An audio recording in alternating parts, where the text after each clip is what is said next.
Good morning, good afternoon, good evening, wherever you are in the world. This is Reganelite here. Hello, everyone. How are you doing? Welcome to Prime Minister's Questions. Today's Prime Minister's Questions is Wednesday, the 17th of April, 2024. It's been a while since I've done one of these. Well, it's because I've been away on the Easter holiday. Like I said before, with regards to Prime Minister's Questions, guys, just want to remind everybody who's watching, these are not every single Prime Minister's Questions. It depends. It's a depends sort of thing.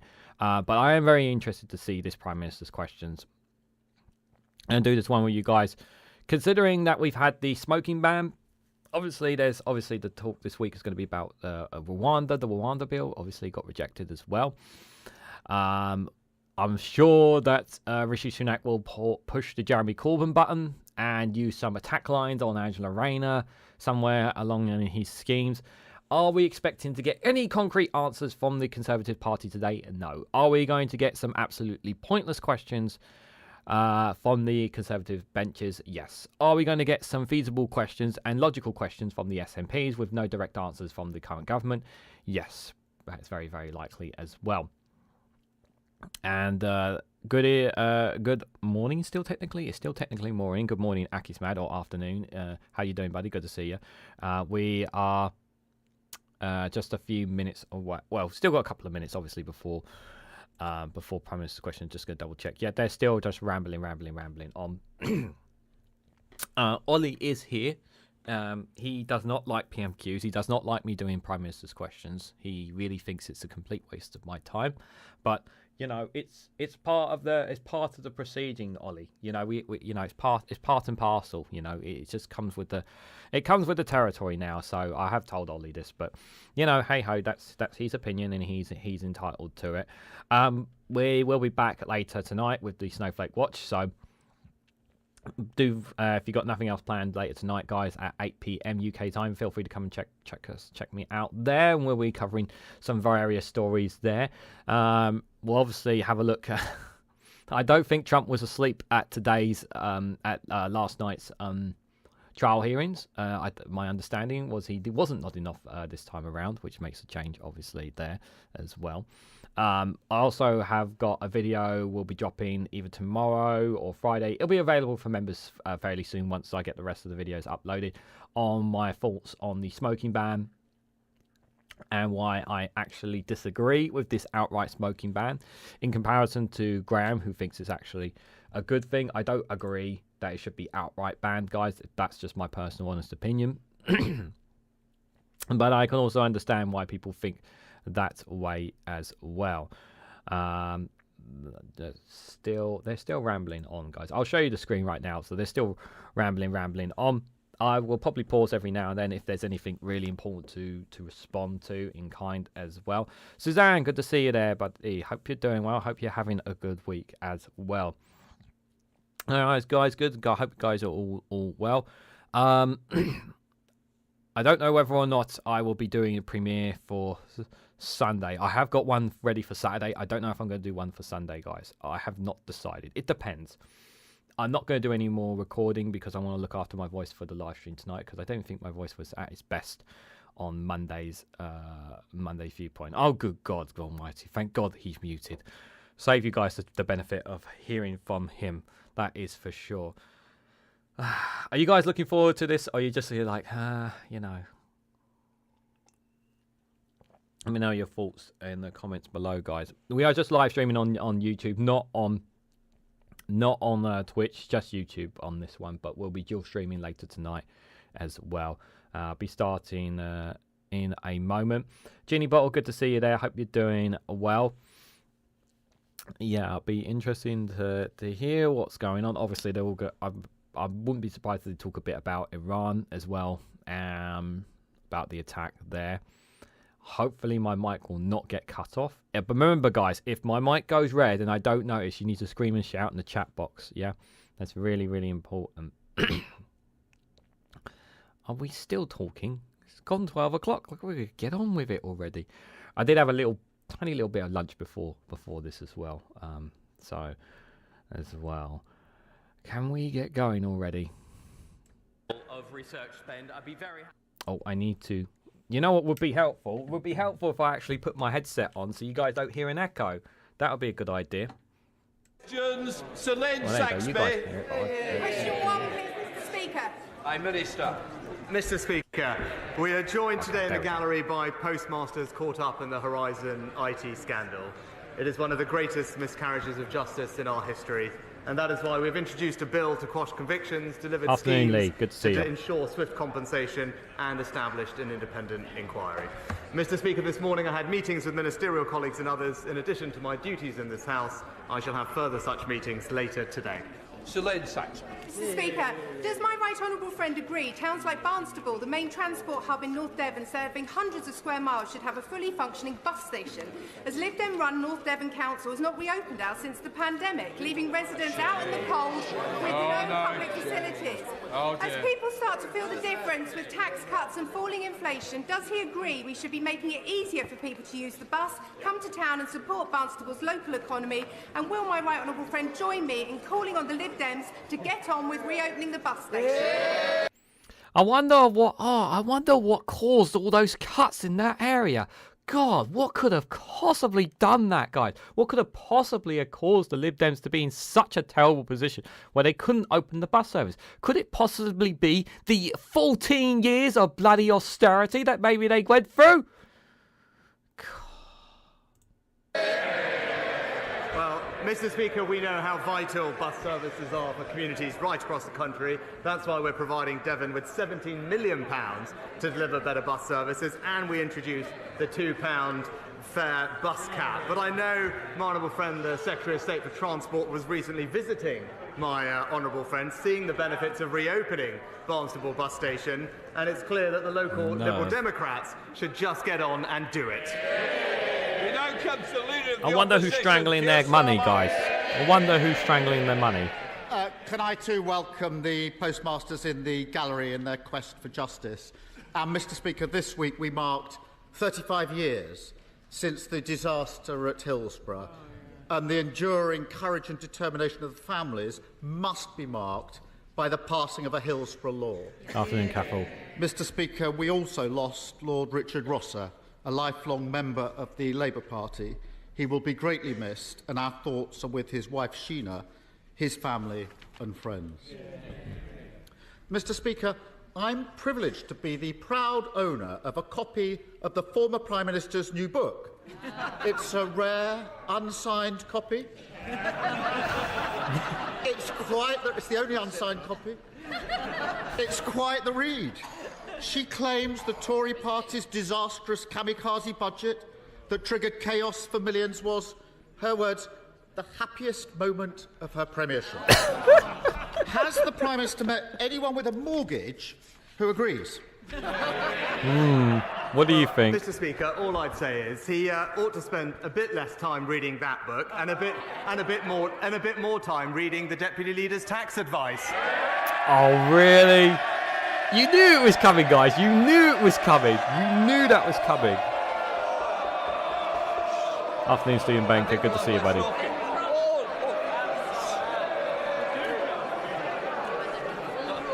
I want to get through PMQs. You knew he was going to push the Angela Rayner button. You knew he was going to push it. Keir Starmer.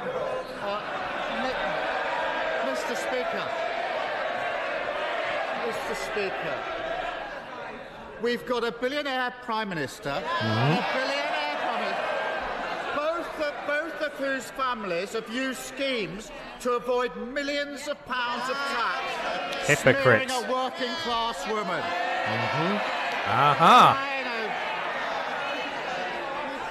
And the Prime Minister, the former Prime Minister, has a long list of people to blame for the economic misery. They don't want to hear it. They made her Prime Minister, and millions of people are paying the price. She's got a long list of people to blame. She blames the Governor of the Bank of England, the Treasury, the Office for Budget Responsibility. The American President is blamed at one point. We even learned that the poor old lettuce was part of the deep state. Oh, no. Does the Prime Minister agree with me that it's actually much simpler than that? It was the Tories' unfunded tax cuts, tens of billions of pounds of unfunded tax cut, that crashed the economy and left millions paying more on their mortgages, wasn't it? Just before here, Sunak. Reg, good to see you there, buddy. FSM is the dog if you're there in the chat. I still can't see you, buddy. I don't know why, but I did check my block list. You're not on there, I can assure you. Good to see you there. And so Larry the Cat, good to see you guys. Thanks for coming along. Appreciate it. Mr. Speaker, everyone knows that 2 years ago I wasn't afraid to repeatedly warn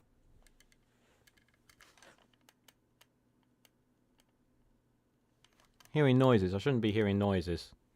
Just going to... about what her economic policies would lead to, even if it wasn't what people wanted to hear at the time. Mr. Speaker, I was right then, but I'm also right now when I say that his economic policies would be a disaster for Britain. He would... After 14 years of Conservatives, I know we have a very... we are sceptical of Labour. We are sceptical of Labour, of course we are. But after 14 years of you lot, I think I would take my chances if I had to choose between you guys and Labour. I think I would choose Labour. Would send inflation up, mortgages up, and taxes up, and working people would pay the price. That's funny. I wonder what caused the mortgages to go up, when Liz Truss was Prime Minister. Makes me wonder now, doesn't it? Appreciate the Prime Minister having the stomach to say it out loud, but everyone knows it's the Tory party's obsession with wild, unfunded tax cut that crashed the economy. We know it, he knows it, they know it, and the whole country is living it. So when is he finally going to learn the lesson from his predecessor's mistakes and explain where the money is coming from for his own completely unfunded £46 billion promise to scrap national insurance? That's a good question. Mr. Speaker, when my predecessor was running for leader, to use his words, I did have the stomach to argue out loud about her economic policies, had the conviction to say that they were wrong. But, not once, but twice, he tried to make his predecessor Prime Minister. Despite him opposing... Jeremy Corbyn, push the Jeremy Corbyn button, because we have to push it. You know what? It's funny how he's obviously attacking Liz Truss, yet he obviously didn't agree with Liz Truss policies, and I'm just thinking this just doesn't add up from Sunak. It really doesn't. It just doesn't add up to me. NATO and Trident, ignoring anti-Semitism and siding with our enemies. It's clear what he did. He put his own interests ahead of Britain's. That's rich coming from you. I think actually when he was running for Prime Minister, for leader, he was explaining how he's funneling money from poor areas to pay it into richer areas. His words. I notice he's not denying the £46 billion promise to scrap the national insurance, but is refusing to say where the money will come from. And we've been trying for months to get to the bottom of this. So now's his chance. No more spin, no more waffle, no more diversion. I know that'll be difficult. Oh no, he will divide. He's not going to answer. Mr. Speaker, this is the choice. He can either cut state pension or the NHS that national insurance funds. That's route one. Or he can put up income tax. Which one is it? Prime Minister. Mr. Speaker, we've just cut taxes by £900 for a typical worker. We've delivered the biggest tax cut for businesses since the 1980s. But while we're cutting taxes, Labour is already putting them up. In Wales, putting up taxes right now for small businesses. Blame Labour in Wales. Birmingham, putting up council tax by 21%. And in London, his mayor has put up taxes by 70%, Mr. Speaker. And this is just a glimpse of what they'd do if they got in power. A few weeks ago, he finally admitted it to The Sun. What would he say he would do? I quote, he said, "We would put up taxes." It's always the same, Mr. Speaker. Higher taxes and working people paying the price. The Prime Minister fails to understand is actually taxes are good, taxes are important, taxes are a necessity. And all their cutting of taxes and deregulation is not helping anyone in any way, shape or form. And this consistent line of attacking Labour Wales is a non-starter for me. And Sadiq Khan, he's not the perfect London mayor in any way, shape or form, guys. But he's done, I think he's done pretty decent. I've got a video coming up in either tomorrow or the next day with regards to a terrible attack ad by the Conservatives on Sadiq Khan. And so keep an eye out for that, guys. But he's not a perfect London mayor in any way, shape or form. But Susan Hall, oh God, she's absolutely awful. She really, really is awful. I said that in the video, and I'll say it here, guys. If they actually had a competent Conservative candidate challenging Sadiq Khan, that competent candidate would win. That competent candidate would win. But she's anything incapable. Susan Hall is incapable of any competence. No single politician has ever put tax up more times than he has. It's true. But Mr. Speaker, just hang on, because he was given the chance. He was just given the chance to rule out cutting the NHS or state pensions to pay for scrapping this. No, I was a lawyer long enough to know when someone's avoiding the question.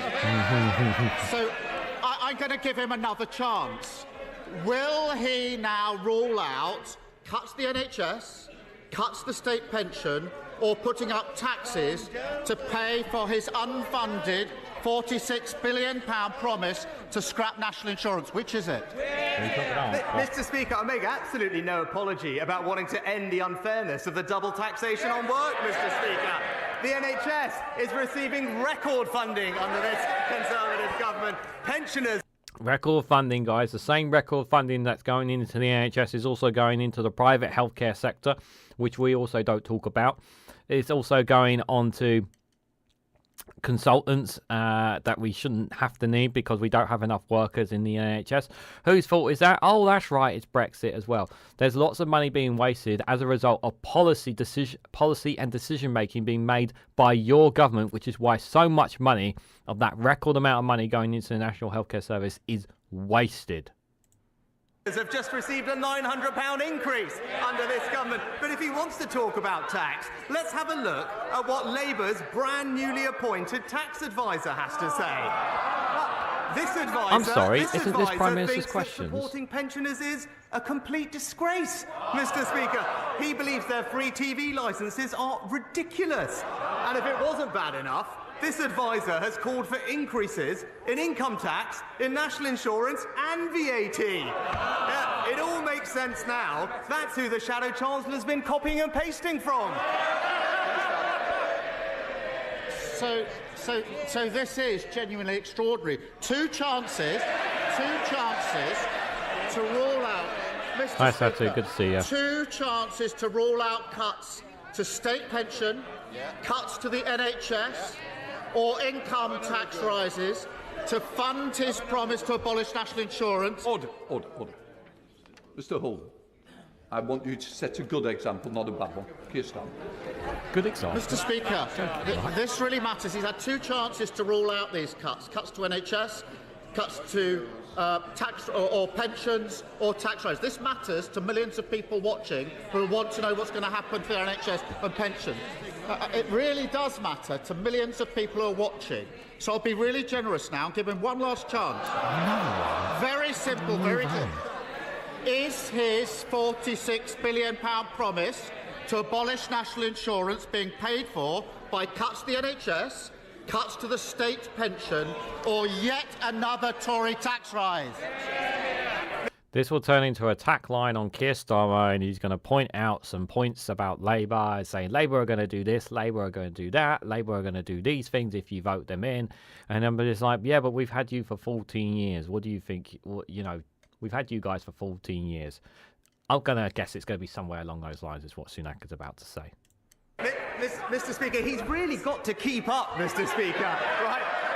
It's this government that's just delivered a £900 increase to the state pension. It's this government that's already committed to the triple lock for the next Parliament. He had 6 opportunities. I didn't think I heard him say that, Mr. Speaker. And when it comes to the NHS, you'd much rather be treated in Conservative-run NHS in England, not the Labour-run NHS in Wales. Are you kidding me? Is he joking right now? The state of our national healthcare service. And he obviously keeps blaming NHS Wales. Like, it's just, it's outrageous for him to make those comments. It really is.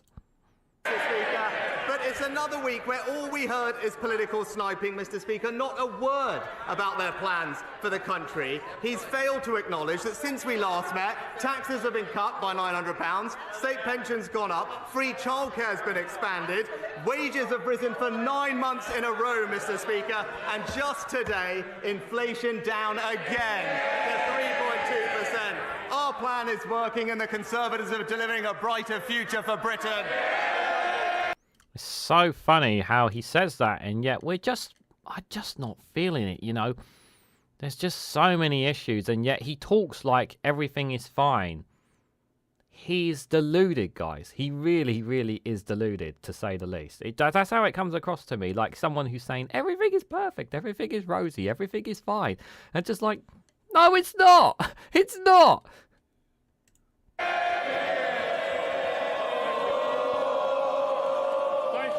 Mr. Speaker, you will not be surprised to learn that I very much welcome the £20 million allocated to Carlton in my Gedling constituency as part of the long-term plan for towns. But I'm very eager to see that this money is spent according to local wishes. I know there'll be consultations following the setting up of the Towns Board, so will my right honourable friend join me in urging Carlton residents to take part in those forthcoming consultations, to make sure their voices are heard and to ensure that this money is spent where the people want? Yeah. Can I thank my honourable friend for his tireless campaigning on behalf of the residents of Carlton. Our long-term plan for towns means that 75 towns across the country, including Carlton, will benefit from £20 million each to invest in their local area. But crucially, as he said, that will be in the hands of local people deciding on their priorities for the place that we live, whether it's regenerating local high streets, investing in parks and green spaces, or tackling antisocial behaviour. We're levelling up across the country, and he deserves enormous praise for his role in securing that investment. Where is that levelling up? Oh, the levelling up, yeah, investing in upgrading the high streets. Why am I struggling to see that in many towns and cities that I've visited over the last several years? I'm really struggling to see that investment in certain high streets. There have been some that have had that investment. There's also a lot that haven't had it, that haven't changed at all for a long, long time. Where is that investment, guys? That's you know, it's all well and, you know, I hear this, but I don't see it. You know, I don't see enough of it, shall we say. I think is enough a way to put it. Rishi keeps going on about a plan. What plan? What is the plan? Why is it not working for Britain, says Stephen Banker. Yeah. Everything is wonderful. The Tory fairy tale world where unicorns roam freely. Yes, it is. It is. It's true. It's true. He has his orders from BlackRock, says Deborah Hart. That would not surprise me if BlackRock has some kind of sleight of hand with him. That is for sure. So this is your new home. Now, Suzanne. Oh, if you moved home, Suzanne, I hope the move went all well and good. Keep expecting a custard pie fight to break out. Watching these clowns, says Reg. Yeah, I don't think that's going to be happening. Although it would be funny if it did. But we're supposed to be serious, except they don't really sound like serious people, do they? Just sound like a bunch of kids yelling and screaming at each other at times. MP Leader Stephen Flynn.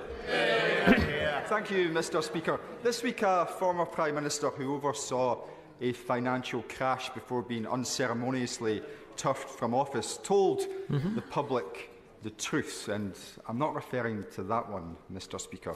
Because on Monday, Gordon Brown told the people of these Isles that the forces pulling Britain apart are greater than the forces holding it together. So maybe the Prime Minister can find some time this afternoon to perhaps agree with just one of his predecessors. Well, Mr. Speaker, where I do agree with my predecessor very strongly is that Scotland would be far stronger inside the United Kingdom. Stephen Flynn.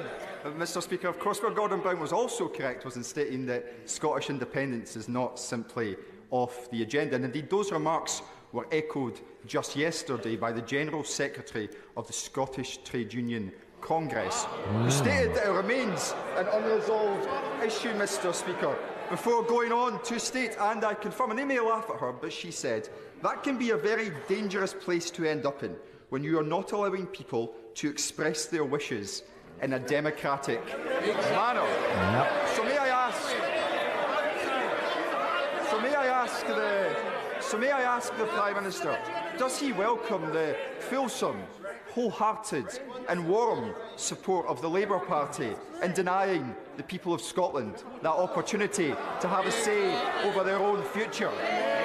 Wait, I'm going to read the future, guys. Rishi Sunak is going to say the following thing: the people of Scotland, they had a referendum, they voted, it was once in a lifetime generation, and that is the end of that. Let's see if I can predict the future. Well, Mr. Speaker, we did have a democratic vote on that topic, but what I would suggest to the SNP is that rather than obsessing about independence and indeed wasting time cracking down on free speech and trying to lock up J.K. Rowling, he should focus on what the people of Scotland actually care about: schools, hospitals, jobs, and our new tax cuts. Oh yeah, how's the 40 hospitals we were promised? Where's those 40 new hospitals, by the way? How's that going, by the way, here in England? Speaking of hospitals, answers on a postcard, please. Name Andrea Jenkins. Thank you, Mr. Speaker. I abhor a two-tier policing system, and we must ensure that everyone's treated equally under the rule of law. The Labour Police and Crime Commissioner who investigated the Beergate scandal handed their police chief constable a new 3-year contract whilst the investigation into the Labour Party leader and deputy leader was ongoing. Now, 2 former Labour MPs are overseeing the force due to investigate the opposition deputy leader. Does the Prime Minister agree with me that complete transparency throughout this investigation is of the utmost importance? I'm not aware of this story. Yeah, my honourable friend makes an important point. A key principle of our country is that there are the same rules for everyone. And when it comes to this topic, I do think the Labour leader should show some leadership. To avoid stop reading the legal advice, simply just publish it and get a grip of the situation. And it says a lot about his priorities, that when it comes to his famed legal expertise, he's more than happy to help defend Hizbut Tahrir, but refuses to help his own deputy leader. BlackRock has hands in everything. Literally everything, guys. BlackRock literally, if you actually, the great example of this, yeah, is you literally, if you go onto stock and shares and you actually look at some of the, like, the top 100 on every single market, they will have a shares in everything. They have shares, they have control in everything. BlackRock does. They have literally control in everything. BlackRock, yeah, Stephen Banko says BlackRock rule the financial world. They do. It's impossible to I understand the threat that BlackRock has and the influence that it has. I really do. But you can't. The control that they have is you can't touch that kind of power. As much as it doesn't feel right in any way, shape, or form. Thank you, Mr. Speaker. The recently published Canova report makes it absolutely clear that the IRA was riddled with British agents from top to bottom. Those agents were involved in abduction, torture and murder of British and Irish citizens. The British government, successive British governments, knew all about it and did nothing. The report also calls for an apology from the government to those victims. Will the Prime Minister take this opportunity now to make that apology? I'm going to go out on a limb and say no. Britain does need to accept its ownership and responsibility for what happened during the Troubles. They should do, but whether they will or not is another matter. just before I carry on, I just want to say thank you, Aki Smith, for the £2 super chat. It's very kind of you, buddy. Hope you're doing well. Well, Mr. Speaker, as the honourable gentleman will know, this is an interim report. As the Secretary of State has laid out, we can't comment on the findings until we get the final report, but we would never condone wrongdoing where there is evidence of this. But I will say this also because it's not said enough. The overwhelming majority of the police, armed forces and intelligence services serve with great distinction. They defended democracy in the face of some horrendous violence, and without their service and their sacrifice, there would have been no peace process. They helped ensure that the future of Northern Ireland will never be decided by violence, but by the consent of its people. Well said by him. Thank you, Mr. Speaker. Does my right honourable friend agree with me? We don't agree on everything, but we do agree on this, that if anyone wants to see why this government has introduced strong mayors, they need only look to Ben Houchin in the Tees Valley. Because from saving our airport to introducing our free port to bringing steelmaking back, Ben delivers. And does my right honourable friend agree with me that the best thing that Ben has done is do this without charging any mayoral tax, which his Labour opponent would need to do to fund his unfunded spending plans? Well, my right honourable friend is absolutely right to raise the great work of Ben Houchin, and I share his concerns about the pledges of the Labour candidate. Over £130 million of unfunded spending, showing that Labour can't be trusted. And we all see the results of this, Mr. Speaker, in Labour-run Birmingham. Taxes going up by 20%. And that is the story of what Labour in local government means. Working people paying the price, and it's exactly why he and I completely agree on this. The people of Teesside should vote Ben Houchin and vote Conservative. Thank you very much, Mr. Speaker. Last year in Shropshire, 10,000 people waited for more than 24 hours in A&E. That's 10,000 people over 65 waiting on hard plastic chairs or in trolleys in our accident and emergency department. The Prime Minister tells us he's got a plan for the NHS, but what people in North Shropshire want to know is how long they are going to have to wait for him to get on and fix the issues where we are. Well, Mr. Speaker, with the record funding that we're putting into the NHS, our urgent emergency care plan is delivering more ambulances. More ambulances! I literally had a story last week, guys. There was a story last week. You guys may have seen it on my videos. Yeah, it was an exclusive on The Independent. Private ambulance services are now running. Private ambulance services. Yeah, that charge people 100 quid. I think it was 100 quid, yeah, in certain areas in the north of England, certain councils, constituencies in north of England to take people to the hospital. 100 quid. That's your money being paid to go to the hospital because public ambulances, there's not enough of them. There is not enough of them. And he is saying, keeps going on about these record funding, and he just mentioned, and he dares mention ambulances when there are people out there who have introduced private ambulance service, and that's going to be expanded.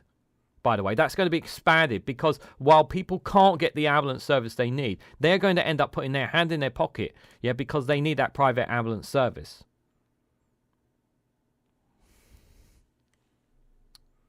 So disgraceful.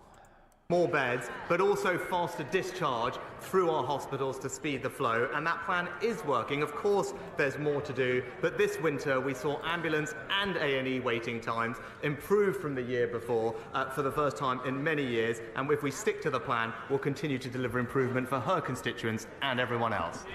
No answers to her question. None at all. Stick to the plan.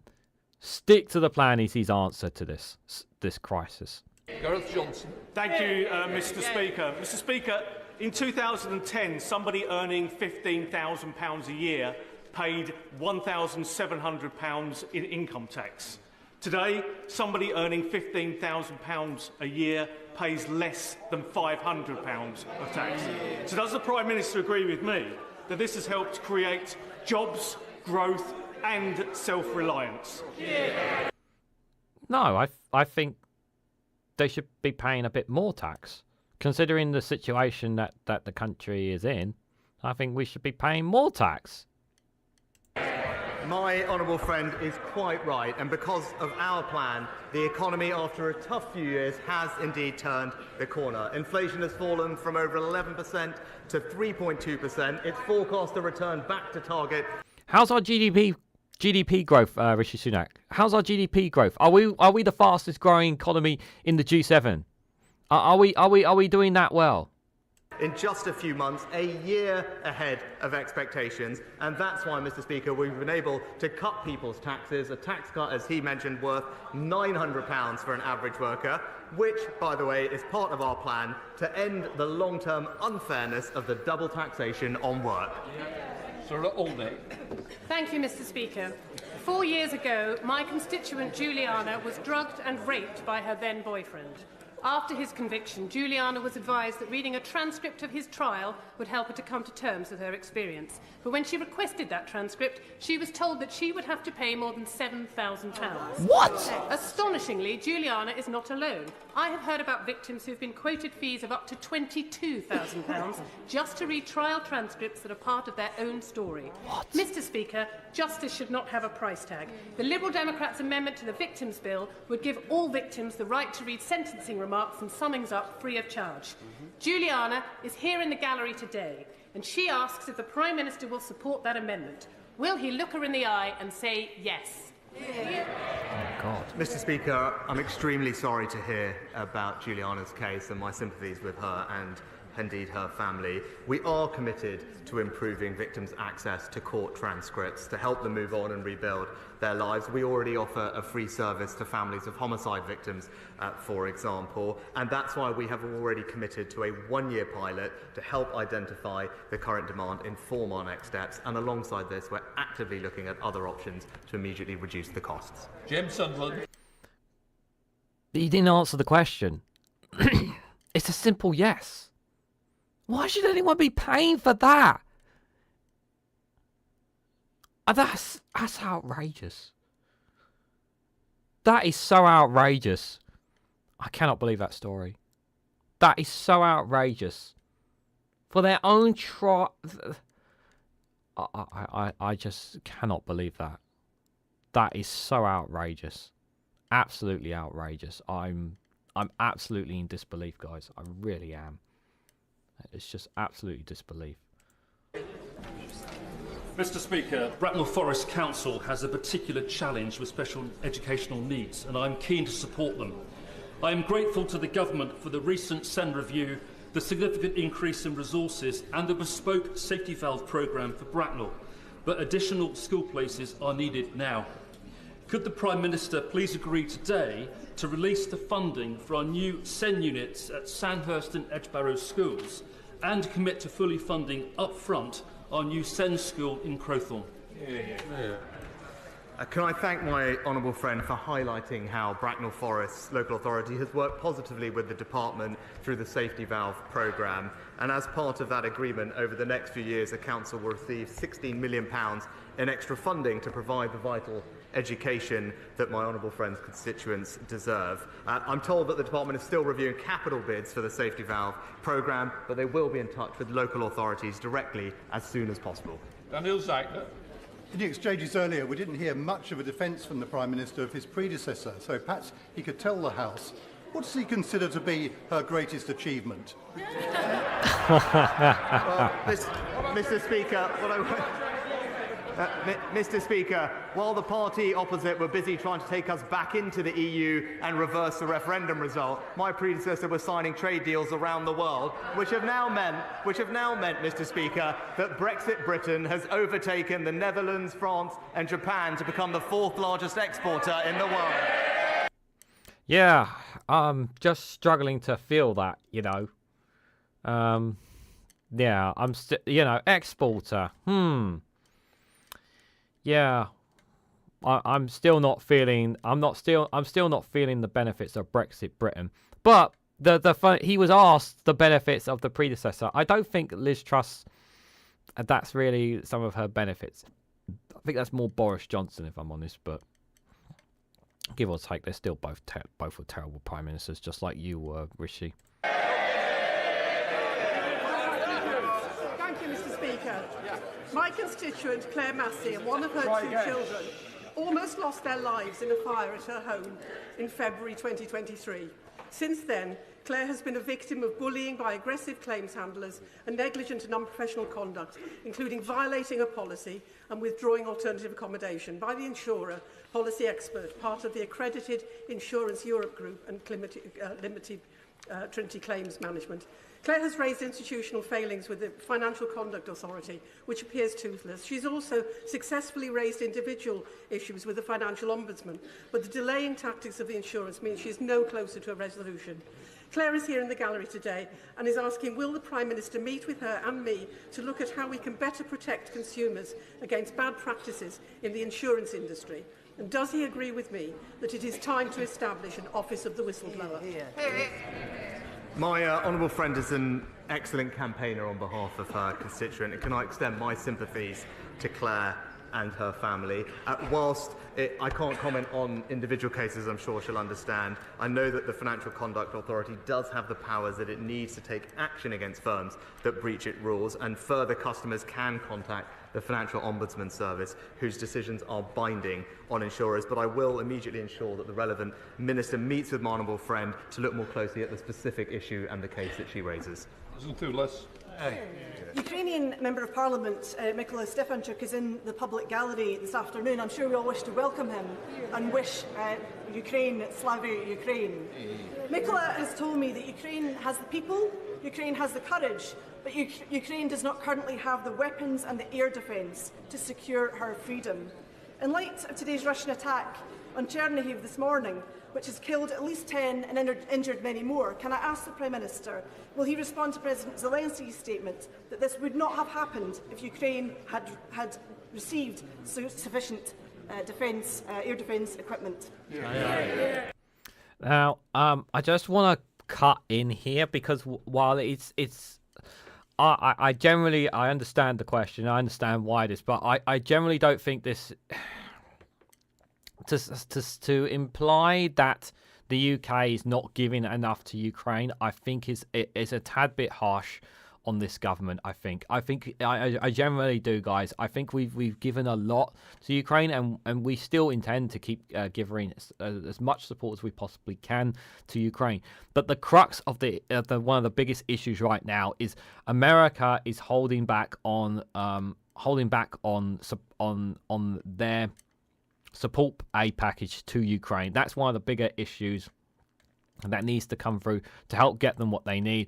Europe is obviously planning to get some anti-air and other weapons to them as well. So while it's easy to finger point that some of the attacks could have been avoided if the UK had given more, I don't think that's a fair attack to make on this government. Yes, despite all the problems of it, I don't think that's fair at all, guys. I think this is a multinational collective responsibility here from many European countries as well as America to ensure that enough weapons, enough supply, enough aid is coming to Ukraine to be able for it to be able to sustain itself. That again, I think this is, in my opinion, a tad bit harsh. That's just my personal opinion. Mr. Speaker, it was a pleasure to address members of the Ukrainian Parliament when I visited Ukraine earlier this year. Indeed, it was my first foreign visit of the year. I was the first foreign leader to visit Ukraine and President Zelensky to demonstrate our strong support for the Ukrainian people at their moment of struggle against Russian aggression. We've increased the amount of support that we've given to Ukraine this year, indeed the first major country to do so, and a big part of that support concerns air defence, where we have led in supporting Ukraine's efforts. We'll continue to do so, and also continue to encourage other countries around the world to step up and match our leadership, because we all want to see a future for Ukraine based on freedom from tyranny. I just will want to add as well another part here. I obviously understand. I wish they would defend Ukraine in the same way that they're defending Israel regarding to the attacks in Iran. I really wish they would, but that is not the case, sadly, as well. Mr. Speaker, on a recent visit to Pimlico in my constituency, the Prime Minister heard directly from local people concerned about the eye-watering rise in violent crime and robberies. Does my right honourable friend agree with me that the London Labour Mayor has failed to take advantage of extra government funding to recruit more police, and that on the 2nd of May, Londoners can send him a very clear message: he's let them down. And what? Vote for your candidate?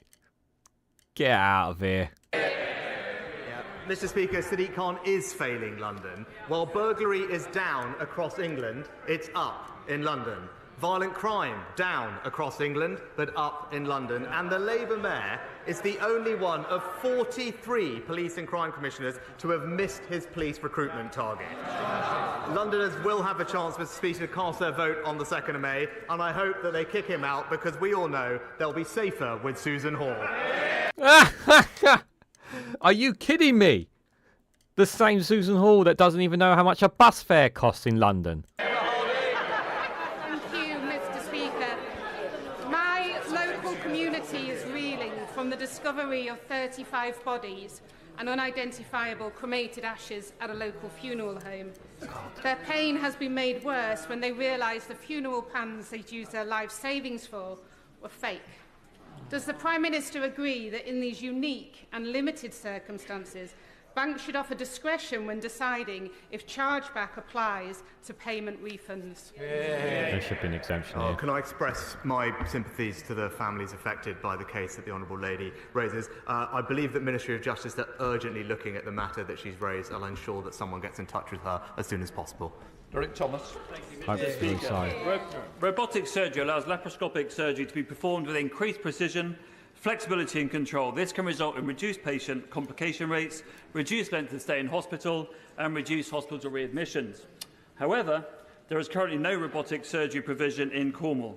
As a result, residents of Cornwall have to travel to Devon for robotic procedures, a journey of more than 80 miles, 120 miles if you're from Ellerslie, for West Cornwall and Ellerslie residents. Will my friend the PM, the Prime Minister, commit to ring-fence capital funding for Cornwall to establish a robotic surgery service and address the health inequalities our constituents have lived with for far too long? Can I thank my honourable friend for highlighting the potential of this innovative technology for patient care? I'm delighted to see that more generally Cornwall is benefiting from our new hospital programme, providing a new women's and children's hospital in the centre of Royal Cornwall, which he and I discussed when I was last with him. But I can also tell him that NHS England are actively exploring opportunities to expand robotic-assisted surgery. Any decisions on funding new allocations will factor in health inequalities, such as areas with less access to robots today, and I will ensure that the current access to robotic surgery in my honourable friend's local community is appropriately considered by the relevant health minister. George Galloway. Mr. Speaker, the Prime Minister told us on Monday that he was off to make a telephone call to Mr. Netanyahu to urge restraint on a government that has killed and maimed well over 100,000 people in 6 months, 72% of them women and children. Can you tell us how the telephone call went and what he will do if his advice is not taken and an unrestrained war begins? Mr. Speaker, I was pleased to speak with Prime Minister Netanyahu, who thanked the UK for their support of Israel's security over the weekend. We also discussed the situation and how Iran is isolated on the world stage, and also I made the point to him that significant escalation is not in anyone's interest, and it's a time for calm heads to prevail. I also reiterated our concerns about the humanitarian situation in Gaza, where I welcome the statements and commitments that the Israeli government have made about significantly increasing aid into Gaza, and now we need to see those commitments delivered. I don't think, like, I actually, you know how we feel about George Galloway, but I do welcome that question, and I was expecting the question to come up with regards to that phone call. But I don't think Sunak is. Are we going to hear any more detail from that? If I'm honest, we don't have the influence to change Israel in any way, shape, or form. What's going on there? The real influence is going to come from the US, and it's at the end of the day, it's about the American people influencing the Joe Biden and his US administration and continue to apply the pressure there, and that will help, in my opinion, make that difference there. But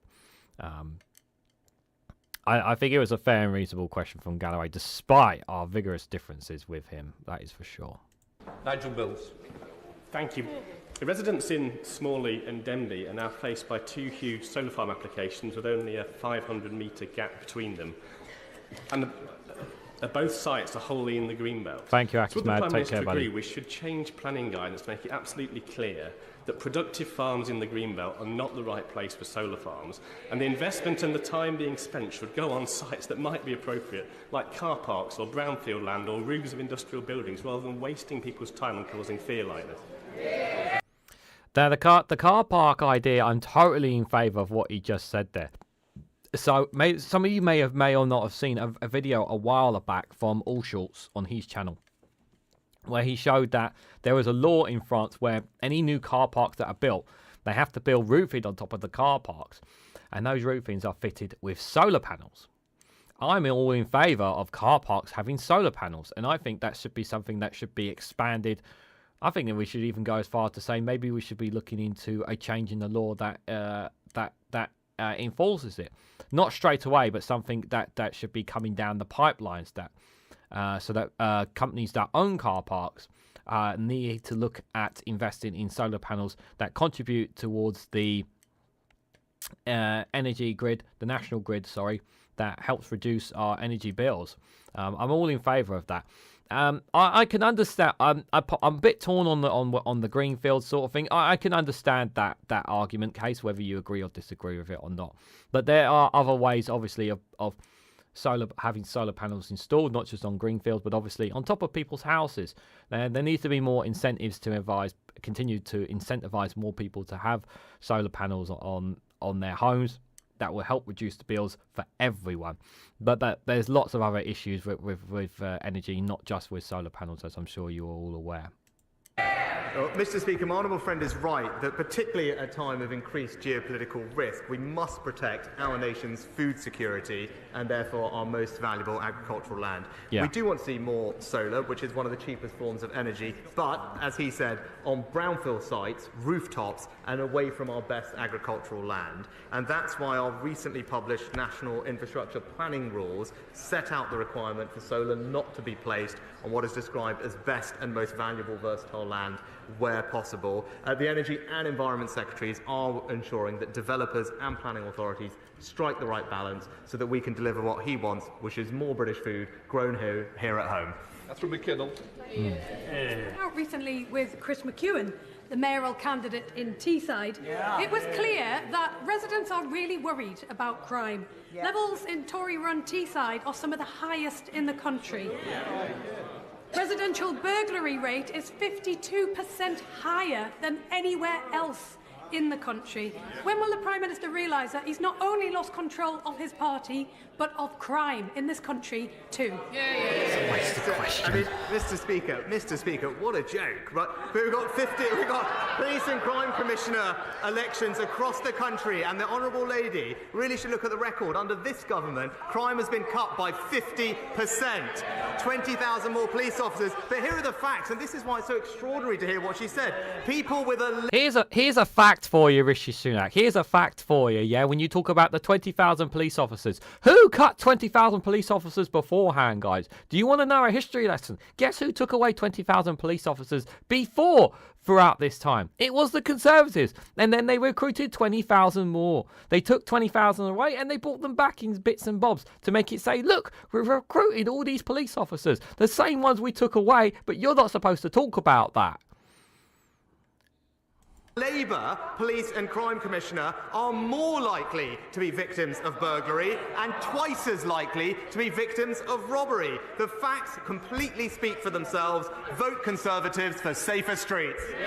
I've covered more than enough stories with regarding our police force and how bad crime is right now.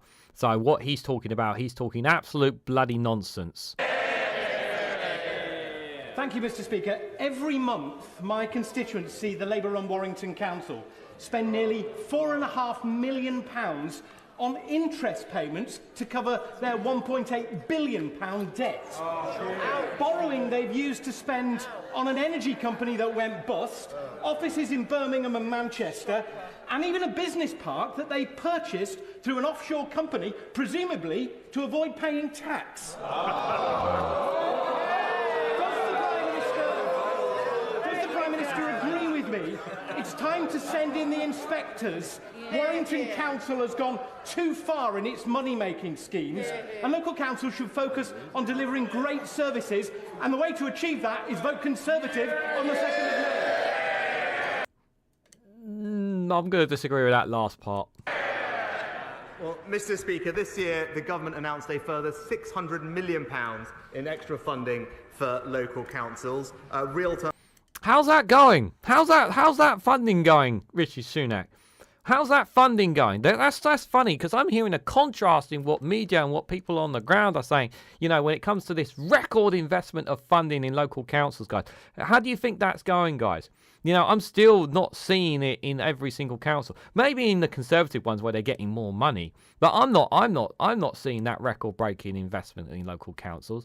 They're still being told to cut back. I wonder why, guys. I wonder why. Terms increase as it has done every single year of this Parliament, but we all know what happens when Labour are in charge, whether it is racking up debt in Warrington, as my honourable friend said, the 21% council tax increase in Labour-run Birmingham, or indeed slashing services in Nottingham, or as I just said, higher crime on average in each Labour Police and Crime Commissioner area. It's crystal clear, Mr. Speaker, that whenever Labour are in charge, it's working people that pay the price. Thank you. Mr. Speaker, while 64,000 people are on the waiting list for a council house in the West Midlands, families are living in hotels, in cold and damp homes and mouldy flats. The Mayor of the West Midlands, Andy Street, has built 46 social homes in 8 years. Does the Prime Minister think that is good enough? Good question. Mr. Speaker, Andy Street is absolutely delivering for the West Midlands. Did you just listen to what she said? Did you even pay attention to what she just said? Clearly you did not. Unlike the Labour Mayor in London, he's delivered on all his housing targets, in fact. But it's the Labour-run council in Birmingham that's imposing on her constituents and others a 21% council tax rise. And what are they getting in exchange for that? 600 job losses, cuts to services, and on some streets, they're even turning off the lights, Mr. Speaker. I tell you, what Labour have done to Birmingham, the Conservatives will never let them do to Britain.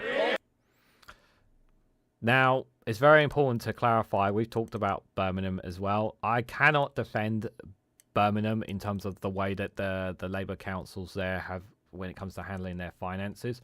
My hope is that when Labour come into power, that they will do some kicking up the backside of those who've been running it, and actually find out those who've been running it, and making sure that they get these debts sorted as soon as possible.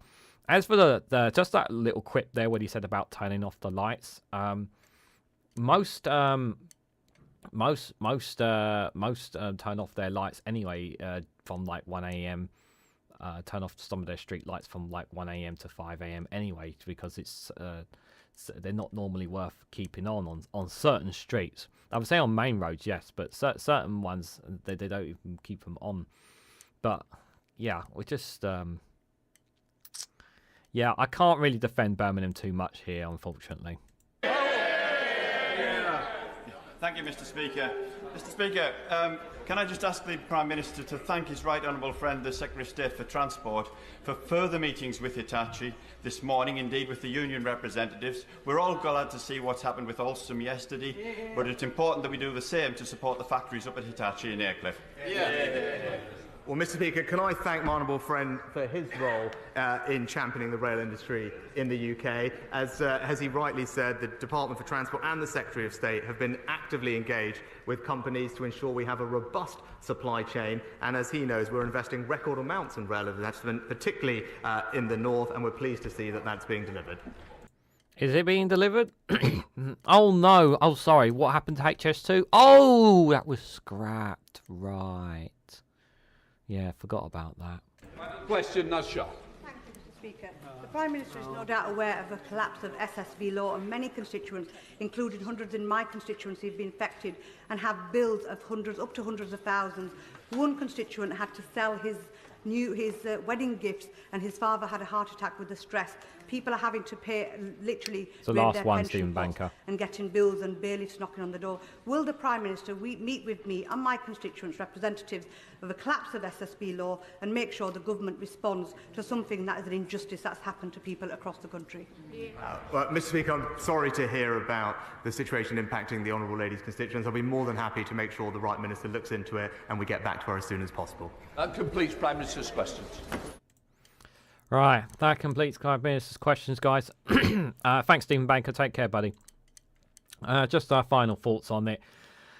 Some interesting questions, that's for sure, guys.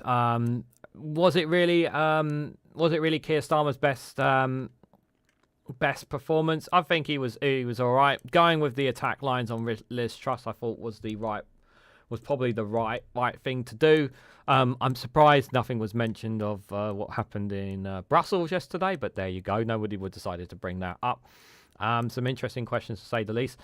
Stephen Flynn had some. I didn't think Stephen Flynn had the best attack lines, but obviously bringing up the point of obviously Scotland's right to be able to decide whether it wants to have its independence, I think was not too bad. But he's definitely had both Stephen Flynn and Keir Starmer have had better punches. But I would say it was an okay one. Sunak never looked very smart at all. Obviously, some of his attack lines, obviously pushing the Jeremy Corbyn button because he had to push the Jeremy Corbyn button. We knew he was going to push the Angela Rayner button, given the stories have been going on about her as well. So we were expecting that as well. Whether we'll... But an overall, an interesting one, that is for sure, guys. But let me know what you guys think about Prime Minister's questions today in the comment section down below. What did you make of some of the responses from some of the MPs? What did you make of Keir Starmer's performance? What did you make of Stephen Flynn's? What did you make of the Prime Minister's performance? Let me know your thoughts on some of the questions and answers that were put in there in the comment section down below. I want to thank everyone who's come here live here for the Prime Minister's for PMQs along with me. I will be back tonight at 8 o'clock for the Snowflake Watch. So if you guys have got nothing else going on tonight here on Wednesday, feel free to come and hang out with me there, and we'll look at some other stuff that's going on in the political world. But until then, if you haven't already, please hit the like button, guys. It'd be greatly appreciated. Share this across social media and hit that bell notification icon to be notified of when I upload another video. And subscribe because it really does help support the channel. And if you want to go one step further, financially support me in the work that I do here, you can do so by becoming a YouTube member for as little as 99p, or join me on Rumble or Patreon for exclusive content as well. So thank you all so much for watching. I hope to catch you all very, very soon.